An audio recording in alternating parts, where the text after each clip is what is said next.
¿Cuántos temas, Denise? Solo les quiero comentar, además de lo que ya escuchamos en voz de Juan Omar Fierro, de que esta mañana hay un decreto para perdonar el pago de impuestos en las zonas devastadas, por un lado, y por otro lado se emite otro comunicado esta mañana de la Cancillería, en donde dice que ante las emergencias causadas por el sismo del 7 de septiembre y el huracán Katia, México ya no está en condiciones de enviar ayuda a Texas.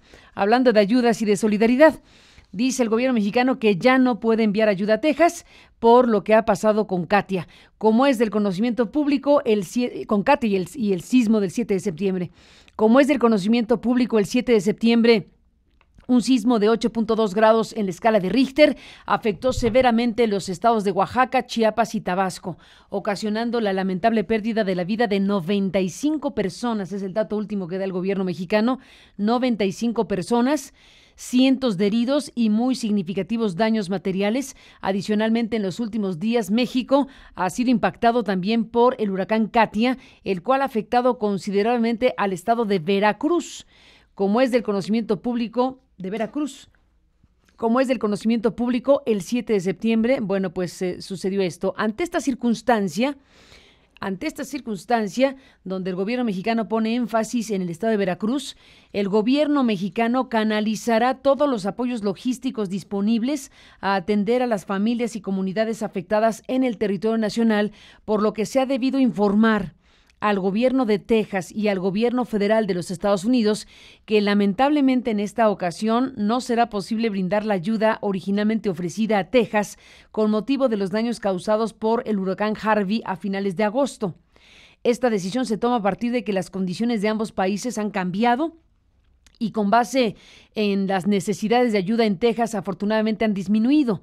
Desde el primer momento en que se tuvo conocimiento de la emergencia que ocasionó el huracán Harvey al estado de Texas, el gobierno de México ofreció a los gobiernos estatal y federal toda la ayuda y colaboración que pudieran brindar las distintas dependencias gubernamentales mexicanas para atender el impacto de este desastre natural. El 27 de agosto, el canciller Luis Videgaray sostuvo una llamada telefónica con el gobernador de Texas, Greg Abbott, para expresar nuestra solidaridad e identificar apoyos específicos. El 28 de agosto se envió una nota diplomática al Departamento de Estado de los Estados Unidos detallando el ofrecimiento mexicano en materia de personal de apoyo, equipo técnico y víveres. El 6 de septiembre, la Cancillería recibió un comunicado de la Embajada de Estados Unidos en México que incluía la carta del secretario de Gobierno de Texas en la que manifestaba la aceptación de la ayuda ofrecida, mencionando que de la lista original propuesta por México únicamente requerirían ciertos apoyos logísticos. A juzgar por el cierre de la mayoría de los albergues establecidos en zonas aledañas a Houston y de las comunicaciones con funcionarios de la Administración del Estado de Texas, se desprende que afortunadamente las necesidades actuales de apoyo han disminuido considerablemente. El gobierno de México aprovecha esta oportunidad para agradecer los mensajes de solidaridad del gobernador de Texas, Greg Abbott, hacia nuestro país con motivo del sismo registrado el 7 de septiembre. Asimismo, el gobierno de México expresa su plena solidaridad al estado de Florida ante el severo impacto del huracán Irma. México estará atento del desarrollo de este fenómeno en los siguientes días y hace votos para que muy pronto tanto el estado de Florida como el de Texas y el estado de Luisiana logren recuperarse de los daños ocasionados por los huracanes que los han impactado. Pues es el reporte que se da esta mañana, Lorenzo, Denise, de que pues estando las cosas como están, se retira la ayuda que se había prometido a Texas, que se había aceptado parcialmente. No nos queda claro cuál fue la lista que envió México de las ayudas que le iba a dar a Texas, pero bueno, le habían aceptado algunas de carácter logístico, pero bueno, pues eso se va a retirar en función de lo que ha pasado en México con Katia y el sismo del 7 de septiembre. Denise, ¿cómo ves? Había un gran simbolismo, yo diría positivo, por parte del ofrecimiento de la asistencia mexicana a lo que estaba ocurriendo en Texas. Un simbolismo de colaboración, cooperación al margen del gobierno, de asistencia y solidaridad en el contexto de un país en una situación muy grave. Y fue un gesto no reconocido, rechazado por Donald Trump, que según entiendo hasta el momento, no se ha solidarizado con las víctimas en México, así como tuitea sobre cualquier cosa que le cruza por la cabeza, no ha habido un reconocimiento a la generosidad de México en un momento crítico. Y al contrario, la semana pasada vimos el deterioro aún más profundo de la relación bilateral en cuanto a la decisión de terminar de rescindir el programa DACA, con las implicaciones que eso tiene para México, el regreso posible, la deportación posible de más de 500,000 mexicanos, hijos de migrantes que habían estado protegidos por el programa que instauró Barack Obama, ahora eliminado por Donald Trump.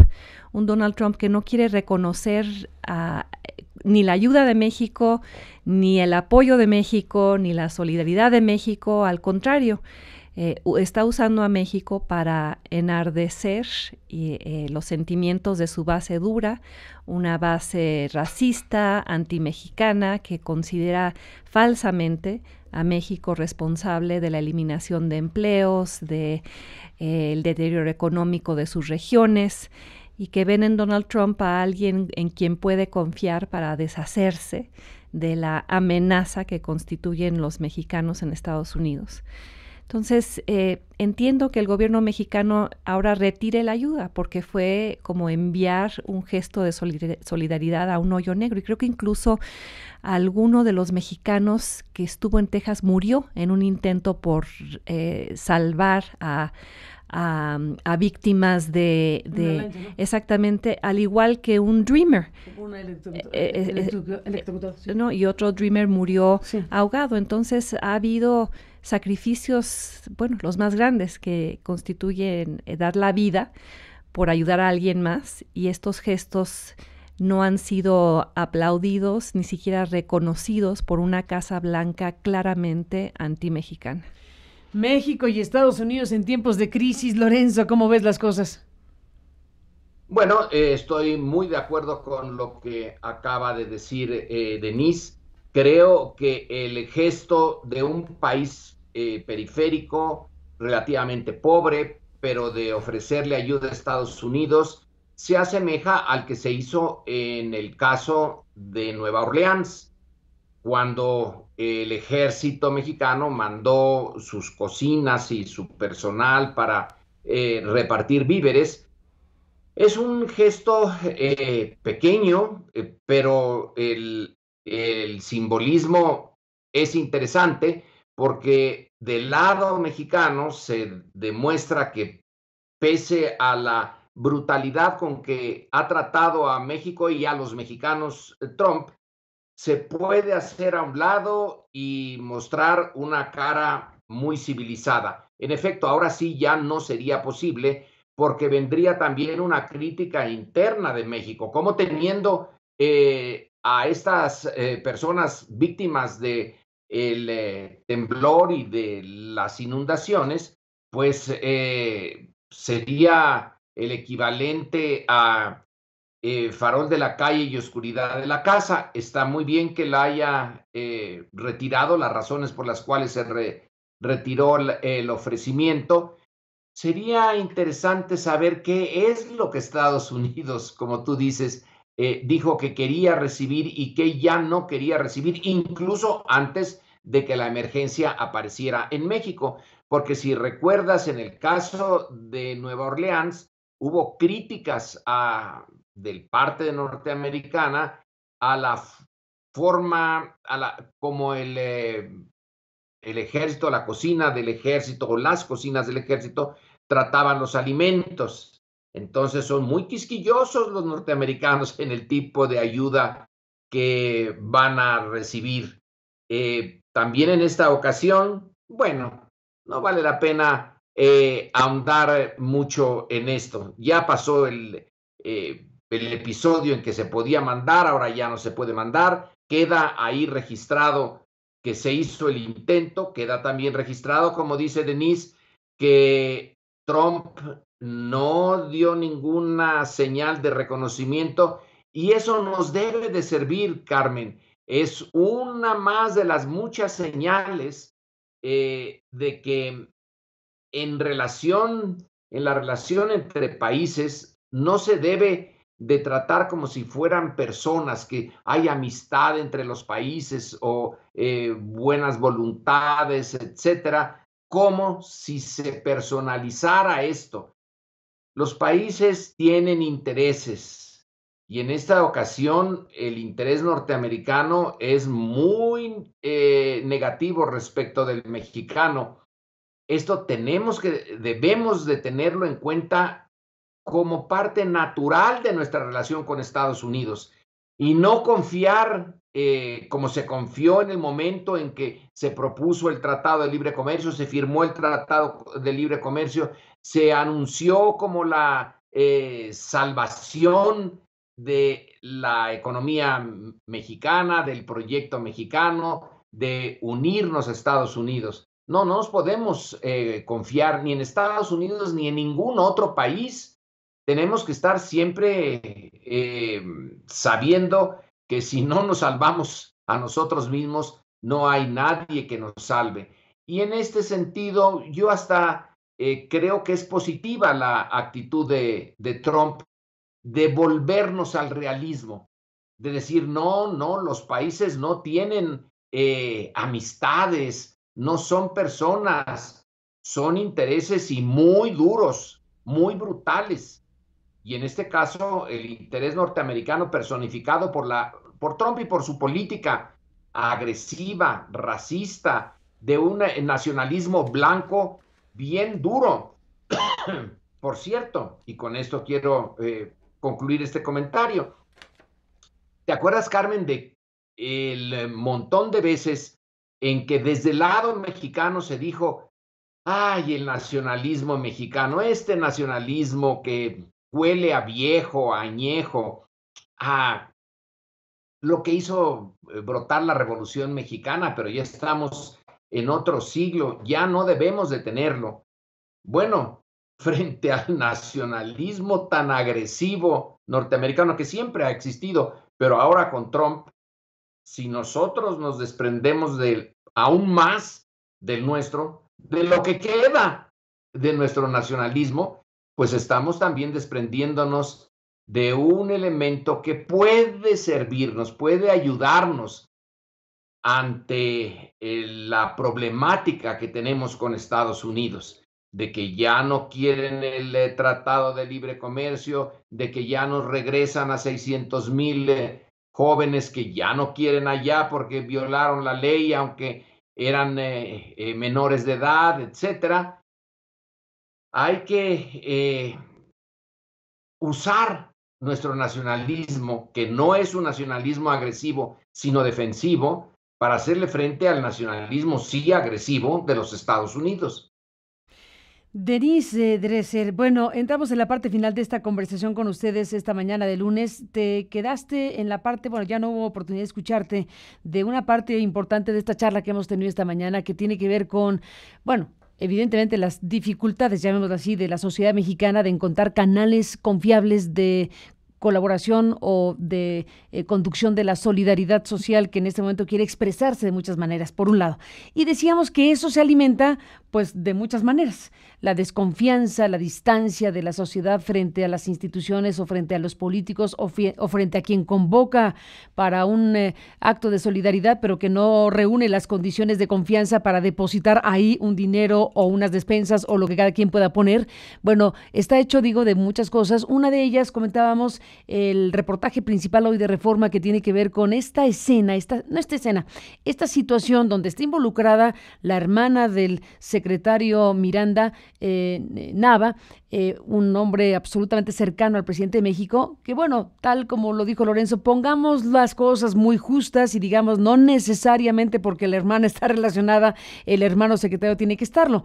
Pero bueno, evidentemente el circuito de cosas que ocurren ahí es muy delicado, porque si algo ha crecido en términos de negocio criminal es el robo de combustible. Si algo ha tenido que contar con algún grado de anuencia oficial de algún tipo es el robo masivo de combustible en nuestro país. Es una verdadera ordeña la que en los últimos años ha ocurrido y sigue ocurriendo con algo que se supone que es de la nación, que es la gasolina, el petróleo y lo que genera, lo que nos queda de petróleos mexicanos.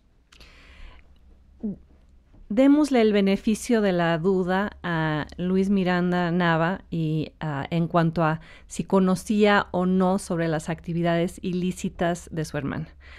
Ahora, seguramente sí sabía que la hermana era dueña de una gasolinera. Pues eso sí, si eres hermano, sí sabías, ¿no? Sí. Y eso apunta a algo que desde hace años el Premio Nobel de Economía Joseph Stiglitz subrayó sobre el caso de México, que es un caso emblemático de lo que él llama capitalismo de cuates. El famoso crony capitalism, no basado en la competencia, la innovación, la transparencia, en las transacciones económicas, la productividad, sino en la cuatitud. Los favores, los contratos a familiares, las licitaciones amañadas, las redes de complicidad que convierten al gobierno en un lugar para la distribución del botín, entre familiares, amigos, colegas, funcionarios. ¿Cuántos, Carmen, no han sido salpicados por el destape de las cloacas de la cuatitud en este sexenio? Emilio Lozoya, por Odebrecht, y ahora los desvíos registrados de Pemex hacia empresas fantasma.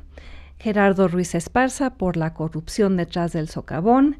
Rosario Robles también por el desvío de fondos federales que no llegaron a los más pobres. Y por cierto, este fin de semana en una gira por Oaxaca, ella se deslindó diciendo simplemente que los medios complicaban todo. Y prevalece la impunidad, ante la cual uno se pregunta qué hace la Secretaría de la Función Pública y Arely Gómez ante estos casos, documentados por ti, por tu equipo, por otras ONGs que se han abocado a evidenciar cómo funciona la corrupción en este país. Pues Arely Gómez dice que investigará, pero no dice nunca cuándo, y no salen a la luz los resultados. Y la PGR también silenciosa. De ahí la urgencia de tratar un tema medular para el futuro de este país y la gobernabilidad democrática, que es la creación de la Fiscalía General de la República y el nombramiento de un fiscal general independiente. En estos días, ante la presión pública, diferentes miembros prominentes de la clase política, tanto en la Cámara de Diputados como en el Senado, rechazaron el pase automático famoso del fiscal carnal de Raúl Cervantes para que se convirtiera automáticamente en el nuevo fiscal general. Y la presión pública se dio precisamente por los términos de su nombramiento, al vapor, fast track, sin auscultación, y el hecho de que experiencias internacionales en otras latitudes señalan que la independencia y la autonomía de un fiscal o de una fiscal es prerequisito para que haya una justicia autónoma e independiente, eficaz y no politizada. Y Raúl Cervantes trae cargando pues el hecho de haber sido abogado general del PRI, haber sido senador y bueno, pues este tema del Ferrari, que no es menor, alguien que aspira a ser el fiscal general de una nueva institución, pues que aceptó que se emplacara su auto en Morelos para evadir impuestos. Entonces, ante esa presión pública se descarta el pase automático, pero los que somos miembros del colectivo Fiscalía que Sirva y el colectivo Vamos por Más, llevamos los últimos días diciendo no basta con el fin del pase automático. Hay que hacerle una cirugía mayor al artículo 102 constitucional para delinear con mucha claridad cuál debería ser el perfil del nuevo fiscal general y cuáles deberían ser los cambios institucionales dentro de la propia PGR para asegurar que su tránsito sea un tránsito exitoso y no reproduzca los viejos vicios de una PGR que nunca logró en realidad procurar justicia. Y que debido a eso prevalece la impunidad en tantos casos de criminales de cuello blanco o personas vinculadas al gobierno mexicano, ya sea a nivel de los estados o a nivel federal. No basta con eliminar el pase automático, porque lo que estamos viendo es quizá un intento de simulación por parte de la Cámara de Diputados y del Senado, decir, bueno, reconocemos la presión social, quitamos el pase automático, que Raúl Cervantes compita junto con otros, para que después gane y se quede como fiscal general, que es lo que los que buscan aquellos que quieren asegurar una impunidad transeccional. Cuando el tema de la fiscalía transita no solo por la cabeza, sino también por el cuerpo. Y por eso la exigencia de una reforma de gran envergadura al 102 constitucional y no solo el retirar el pase automático. Ese va a ser un gran tema de debate en los próximos días. Y ojalá la clase política entienda que la sociedad mexicana está cansada de la simulación, está cansada del maquillaje. Ahora se intenta ponerle lápiz labial a Raúl Cervantes, un poco de polvo en la nariz, un poco de rímel para que aparezca como más atractivo, cuando a juicio de muchos, tanto su trayectoria como su perfil, como lo que denota el Ferrari sobre... Bueno, muchos que han dicho, error administrativo, él ya era un hombre acaudalado. Bueno, pues sí, porque tenía un despacho donde tenía toda una serie de clientes que no sabemos quiénes eran. Y si aspira a ser fiscal general, que pase por un proceso de auscultación en el cual ojalá salgan a luz todos los conflictos de interés que traerá cargando consigo, que lo harían inviable como fiscal general. Y hay otros perfiles, Luis Pérez de Hacha, otras personas que han dicho, que han alzado la mano y que podrían entrar a la competencia abierta con la participación de la sociedad civil y mecanismos de parlamento abierto para que haya un proceso transparente, un proceso no tras bambalinas, no como parte de un intercambio de fichas de cuotas y cuates, para asegurar que quede alguien a modo en lugar de un fiscal independiente al frente de una fiscalía que sirva. Pues ahí está este gran tema, Lorenzo Meyer, para cerrar, si te parece, un comentario, porque creo que aquí efectivamente se perfila algo muy relevante que tiene que contar con la mirada y el seguimiento de todos nosotros, porque efectivamente vino una crisis, llamémoslo así, una crisis legislativa, no se podía instalar la Cámara de Diputados, ¿no? Y había ahí una situación colapsada respecto a la dinámica legislativa. Finalmente se resolvió.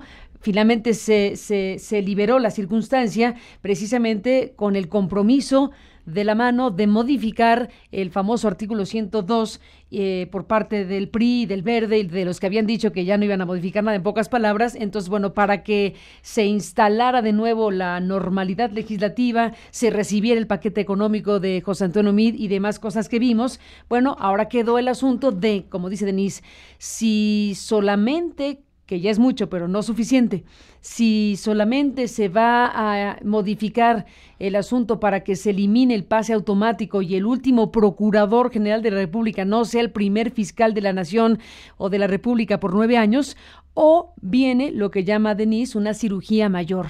Bueno, aquí, como sabemos, Lorenzo, se juega mucho en este país de cómo termine de sortearse el asunto y de cómo termine de ponerse en el papel. Y en la instrumentación del papel veremos si tenemos más o menos esperanza o expectativa de que la Procuración de Justicia y el trabajo del Ministerio Público Federal llegue a ser un trabajo autónomo y libre de injerencias políticas para actuar. De eso estamos hablando, Lorenzo, ni más ni menos. Desde luego, Carmen, supongamos otra vez, como en el caso de la hermana guachicolera, que el actual procurador es un agente proba, que, en fin, su fortuna la ha hecho de manera aceptable y que su familia le heredó una casa en el estado de Morelos y que, por lo tanto, sí era aceptable, no era un truco, el registrar su Ferrari en Morelos, porque ahí tiene una casa, una de varias, supongo.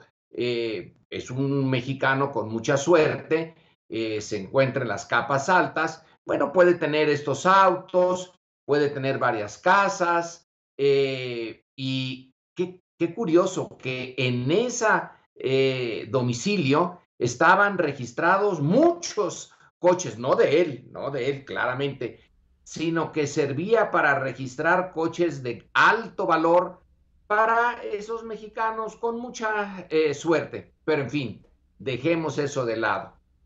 El punto es que no puede, aunque lo maquillen y lo maquillen muy bien, no puede ser uno de los posibles candidatos al primer fiscal por el hecho de su identificación con el PRI.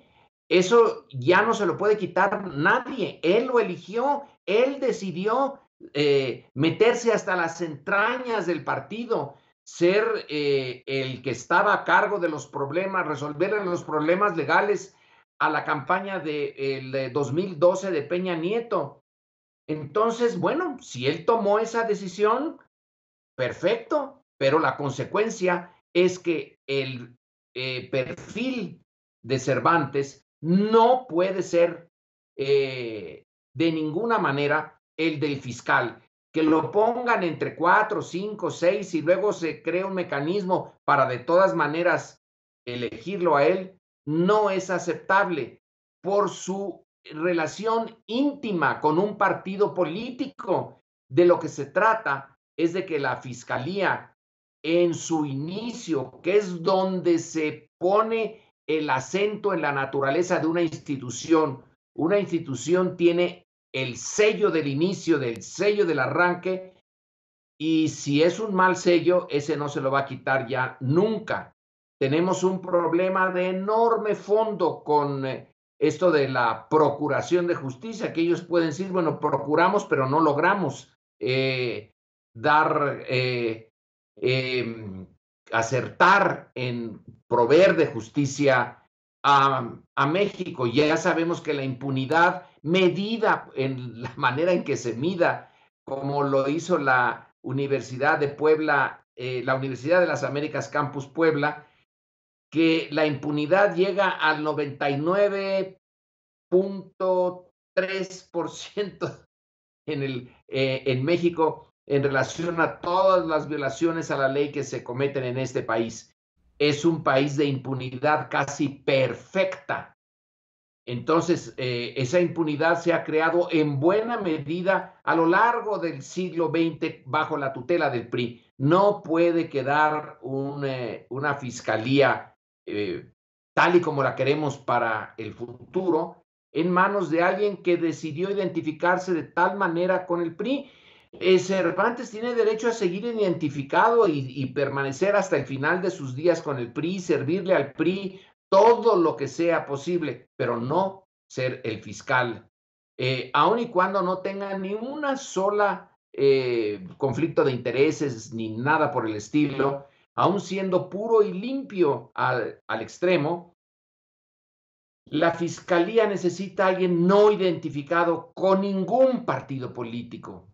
Y aún así pueden salir unas cosas terriblemente mal, pero si se identifica con un partido y con el partido que tiene una tradición autoritaria, con el partido que marcó todo el siglo XX mexicano y que está marcando ahora, y no precisamente de buena manera, el inicio del siglo XXI, que no ha podido dar respuesta al problema de Iguala y los 43 estudiantes desaparecidos, que no se ha metido a fondo en el escándalo de Odebrecht, que debía de estar allí ya, como en otras partes de América Latina. Entonces, simplemente no puede ser este personaje.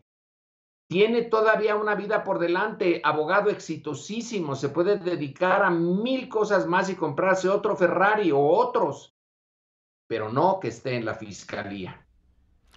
Pero no que esté en la fiscalía. Se propone, para cerrar, Denise, por voz de algunos, una cuestión intermedia.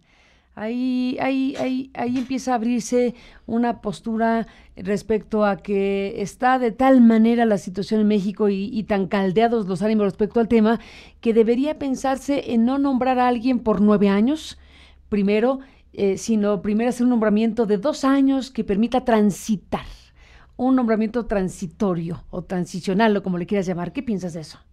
O de una vez nombramos un fiscal o una fiscal que sea de veras y que dure el tiempo que tenga que durar.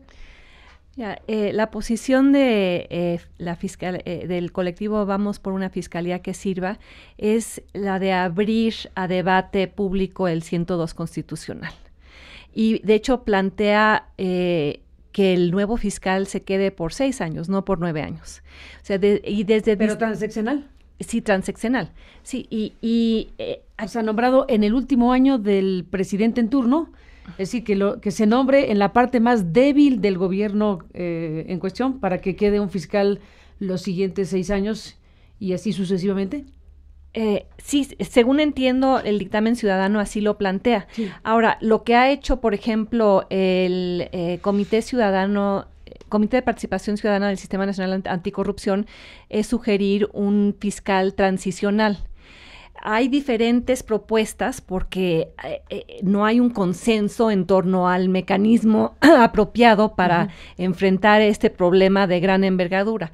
Lo que sí queda claro es que lo que está intentando hacer el Congreso de simplemente maquillar para eliminar el pase automático y que contienda y que se quede, que es lo más probable, o lo que quisieran ellos ver, que eso es inaceptable. Yo creo, y muchos otros creemos, que se tiene que abrir el proceso, que tiene que revisarse a fondo el 102 constitucional vía los mecanismos de parlamento abierto con una serie de recomendaciones sobre una comisión de designación, sobre el perfil que debe tener el fiscal, sobre cómo debe ser el órgano de control interno de la nueva fiscalía, sobre cómo deben operar las fiscalías especializadas. En fin, se entregó un dictamen ciudadano de 97 cuartillas.